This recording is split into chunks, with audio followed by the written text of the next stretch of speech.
नमस्कार दोस्तों, मैं भवानी सिंह आपके बीच फिर से उपस्थित हूँ भूगोल की नए क्लास लेकर के। दोस्तों आप सभी कुशल मंगल होंगे, मैं ऐसी आशा करता हूँ, उम्मीद करता हूँ।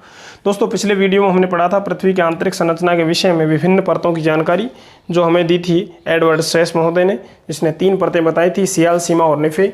50 से 300 किलोमीटर, 1000 से 2000 किलोमीटर और दूसरी थी 6880 किलोमीटर यानी पृथ्वी के केंद्र तक, जिनका निर्माण सिलिका और एल्यूमिनियम, सिलिका और मैग्नीशियम और सिलिका और निफे जो परत थी निकल और फेरियम से मिलकर हुआ था।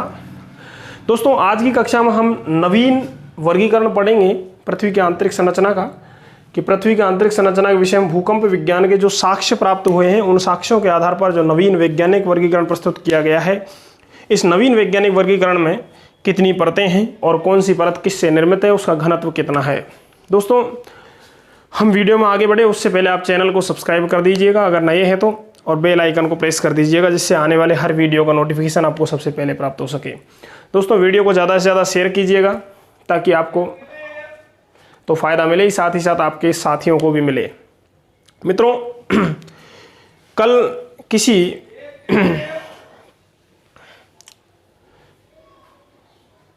बिंदु के बारे में हमने चर्चा की थी, वो था स्ट्रेस महोदय का वर्गीकरण।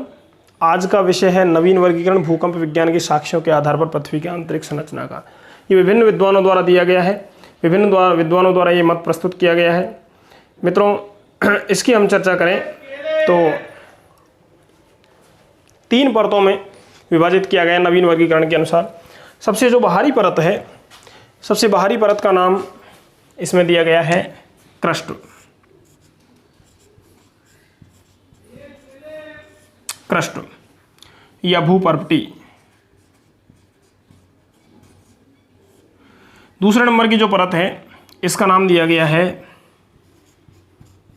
मेंटल या अनुपटल। और अंतरतम जो परत है इसका नाम दिया गया है भूक्रोड या कोर, या फिर यूँ कहें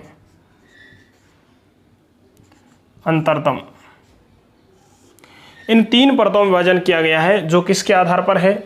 भूकंप के समय प्रदर्शित होने वाली, आलेखित होने वाली विभिन्न प्रकारों की जो तरंगे हैं उनके आधार पर, और उन तरंगों की गति और व्यवहार के आधार पर ये नवीन वर्गीकरण प्रस्तुत किया गया है, जो 3 प्रकार की मुख्य तरंगों के आधार पर निर्मित है, पी तरंगे, एस तरंगे और एल तरंगे। दोस्तों इसकी गहराई तक इसको समझने के लिए हम इसको एक कटे हुए तरबूज के आकार में डिवाइड कर लेते हैं। जैसे कि ये संपूर्ण पृथ्वी है और संपूर्ण पृथ्वी को हमने इस तरीके से काट दिया।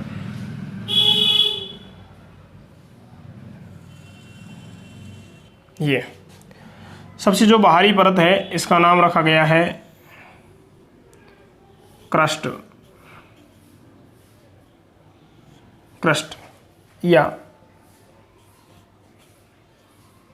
भूपर्पटी। क्रस्ट या भूपर्पटी, इसकी गहराई है मित्रों 30 किलोमीटर। कितनी है दोस्तों? 30 किलोमीटर बताई है, जो अवसादी सेलों द्वारा निर्मित है, जो सिलिका और एल्यूमिनियम से बनी हुई है।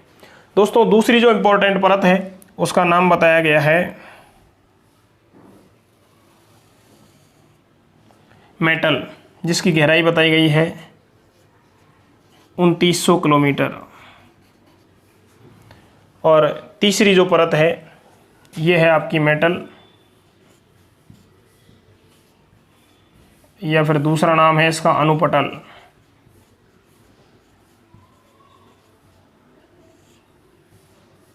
तीसरी परत है आपकी भूक्रोड, या फिर दूसरा नाम कहें कोर या अंतरतम।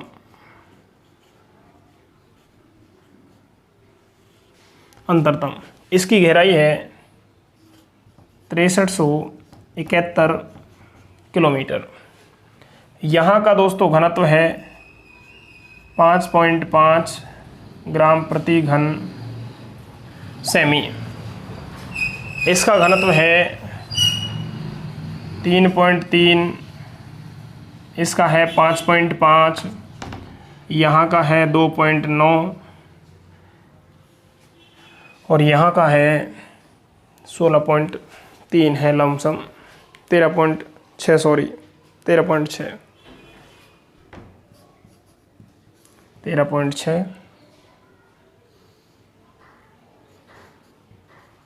12.3 10.0 और 10.0 से बाद में चला जाता है, बिल्कुल सही है, 5.5 है, 3.3 है और 3.3 से 4.3 हो जाता है यहाँ। दोस्तों इसमें कोडिंग में आपके कुछ कम समझ में आ रहा होगा, अब मैं स्पष्ट कर दूं, एक बार इनको दर्शा दिया है मैंने। यहाँ तक देखिए दोस्तों, यहाँ तक आपके समझ में आ रहा होगा। ये जो मैंने डायग्राम सामने बनाया है तरबूज के आकार का, इस डायग्राम में दोस्तों देखिएगा आप 3 परतें दिखाई गई है। ऊपर की क्रस्ट या भूपर्पटी है जिसकी गहराई 30 किलोमीटर तक है। इसका घनत्व 2.9 ग्राम प्रति घन सेंटीमीटर से लेकर के 3.3 ग्राम प्रति घन सेंटीमीटर है। अब ये भिन्नता क्या है? क्योंकि दोस्तों भूकंप विज्ञान के साक्ष्यों के आधार पर पता चला है कि भूकंप विज्ञान के अंदर साक्ष्यों से हमको विस्तृत जानकारी मिली है कि पृथ्वी के जो अंदर है, पृथ्वी के अंदर भूकंपीय तरंगों की गति सभी जगह एक समान नहीं होती, इनमें परिवर्तन पाया जाता है।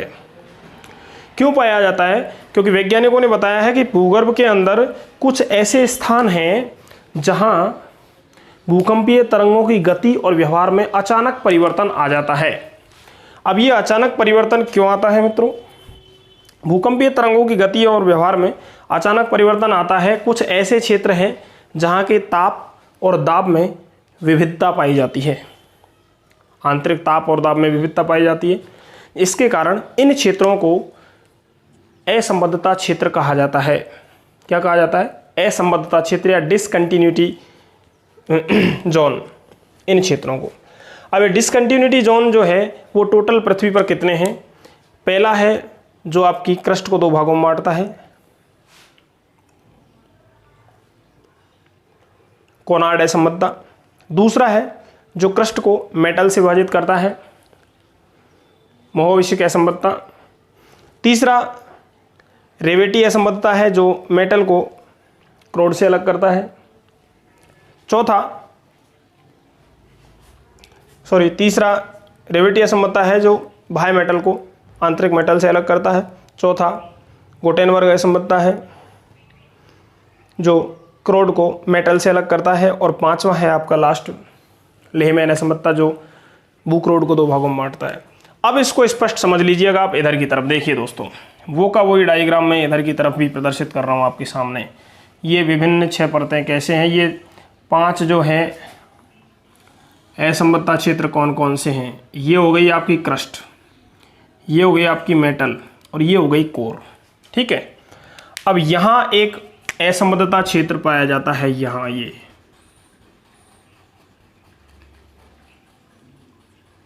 15 से 25 किलोमीटर के बीच में है। यहाँ घनत्व कितना है? 2.9। यहाँ घनत्व कितना है? 3.3।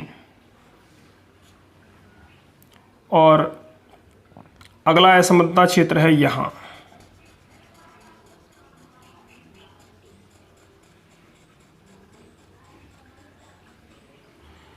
यहाँ का घनत्व कितना है? 4.3 और यहाँ का घनत्व कितना है? 5.5। फिर अगला असंबद्धता क्षेत्र है यहाँ,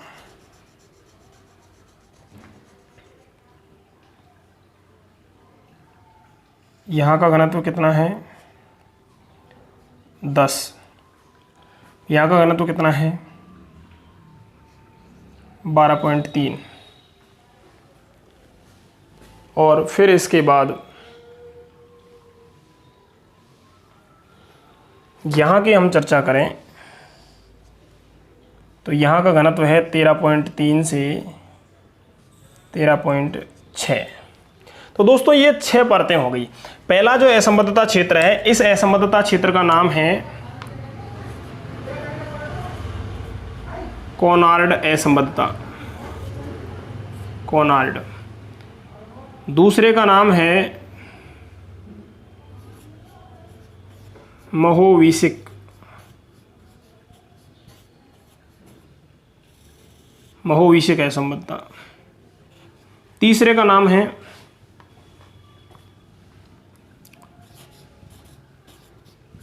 रेवेटी या रेपेटी असंबद्धता। चौथे का नाम है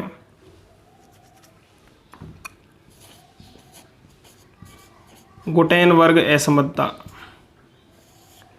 और पांचवें का नाम है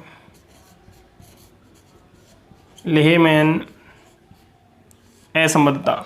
दोस्तों ये पांचों असंबद्धता क्षेत्र आपको स्पष्ट हो गए। अब कौन सा असंबद्धता क्षेत्र कहाँ स्थित है इसके बारे में विस्तृत जानकारी के लिए हमको समझना पड़ेगा थोड़ा सा। देखिए ये जो असंबद्धता क्षेत्र है ऊपर का कोनार्ड, ये दो भागों में बांटता है। किसको? परत तो कौन सी थी ये आपको पता है? क्रस्ट। ये है ऊपरी क्रस्ट और ये है निचली क्रस्ट। ये ऊपरी मेटल और ये है निचली मेटल। ये आपकी बाह्य क्रोड और ये है आंतरिक क्रोड। तीन परतें थी, क्रस्ट, मेटल और कोर। क्रस्ट को दो भागों में बांट दिया कोनार्ड ने, मेटल को दो भागों में बांट दिया रेवेटी ने और क्रोड को दो भागों में बांट दिया लेहमैन ने।